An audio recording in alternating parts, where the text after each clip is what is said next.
Саламатсыздар ма, құрметті оқушылар? Бүгін Python бағдарламасымен жұмыс жасауды қарастырамыз. Бүгін біз Python тіліндегі бағдарламаны exe файл, яғни компьютер түсінетін тілге аудару. Соны қарастырамыз.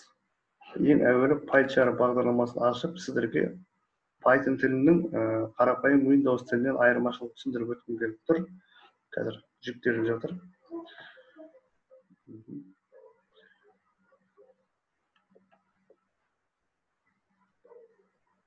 PyCharmмен түсіндіру маған жеңілдеу, Ideal'дан гөрі түсінікті болу үшін.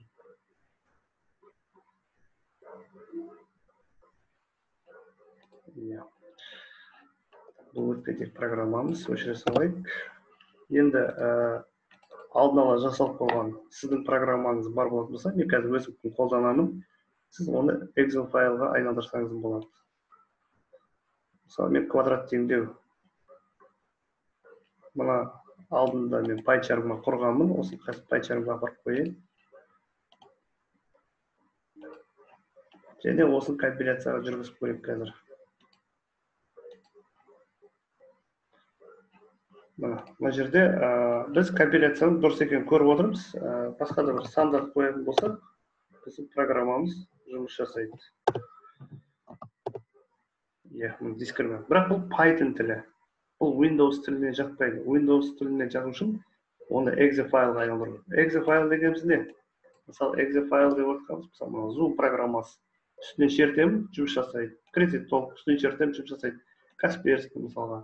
Өзге де программалар. Бұлардың бар Python программалары емес, бұлар exe файлдар деп аталады.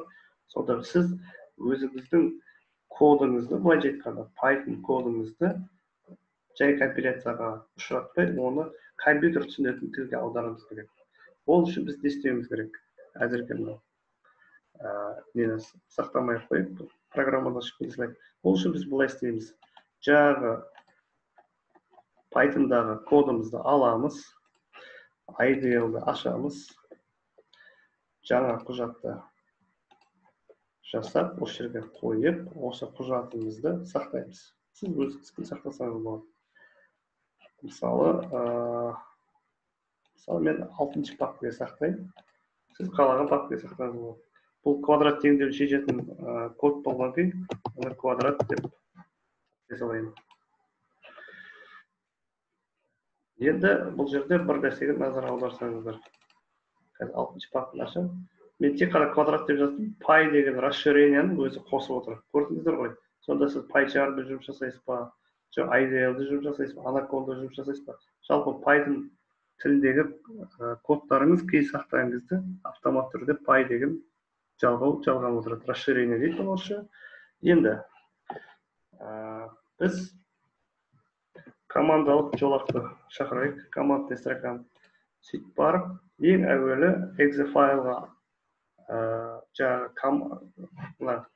exe файлға мына біздің алдын ала жасалған кодымызды, яғни компьютер түсінетін тілге аудармас бұрын, біз бірінші командалық жолақта мына команданы теруіміз керек. Сіздер осы команданы жаттап алыңыздар. Ол үшін pip install PyInstaller enter басамын. Аз ғана уақыт күтесіздер. Егер мына компьютеріңізде орнатылмаған болса, орнатылып шығады. Менде бұл программа орнатылған, көріңіздер. Егер сіздің компьютеріңізге бұл pip install PyInstaller кодын терген кезде компьютеріңіз сізге орнатылғысы келмесе, онда сізде PyInstallerдің ескі версиясы тұр деген сөз. Оны жаңарту үшін мына команданы тересіз. Pip екі рет тире create жаттап алыңыздар оқушылар. Enter басамыз. Яғни біздің командалық жолағымыз осы код арқылы соңғы жаңартуларды обновленияларды жасап шығарады. Мысалы, менде барлығы бар деген сөз. Осы жаңартуларды жасап болғаннан кейін, мына жоғарыда pip install PyInstaller'ді қайтып жүргізесіздер. Енді біз білеміз, менің жасаған программам мына 6-шы папкада тұр. Дұрыс қой. Сондықтан оны біздің мына командалық жолағымыз түсіну үшін мына жоғары жағына барып, жай ғана басамын, шыққанын курсормен. Көріп отырсыздар ғой мені? Бұлай басамын. Яғни Мына квадрат.py деген менің алдын жасалған программам. Осы директорияда жатыр. Осыны көшіріп аламын. Қазір көшіріп алайын. Копировать. Енді мына жерге мен жазамын қазір. CD, сіздер де осылай жазасыздар. Кейін жағы бұл путь, жолын көрсетеміз. Енді біз осы папканың ішіндеміз. Енді келесі кодты теріңіздер. Py installer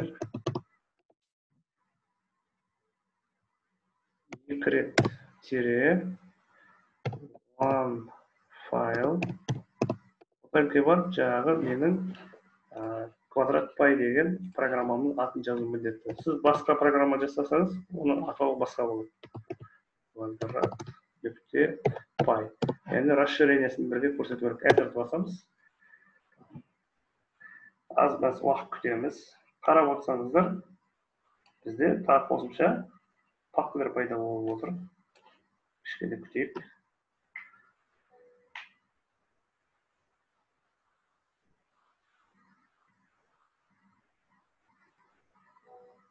Аяқталды. Енді бұл командалық жолақты жаба саламыз.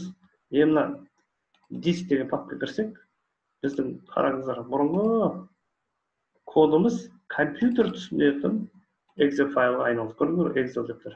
Exe файл. Мыналарда да exe, мынау да exe, мынау барлығы exe. Енді үстінен басамыз.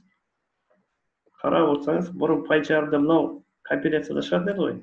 Енді мынау сізде мына осындай терезеде шығатын болады. Көрдіңіз ғой? 2 Бұра баяғыдай нәтижені алып отырмыз. Көрдіңіз ғой? Мен while циклына тіркеп болғандықтан, мына жерде қайтадан программа қайталанып отыр. Енді осы exe файлдың бір керемет жері, мына квадрат.py дегенде сіз бір досыңызға, мұғалімге, оқушыға берсеңіз, ол ешқандай жұмыс жасай алмайды.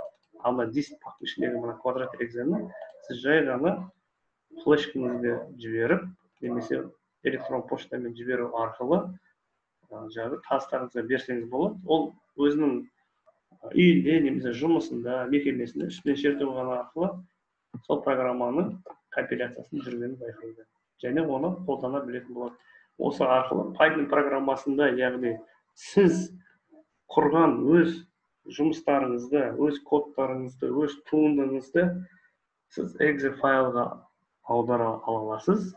Жағы мен сабақтың бастап түсіндіріп өткен командаларды жаттап алыңыздар, оқушылар.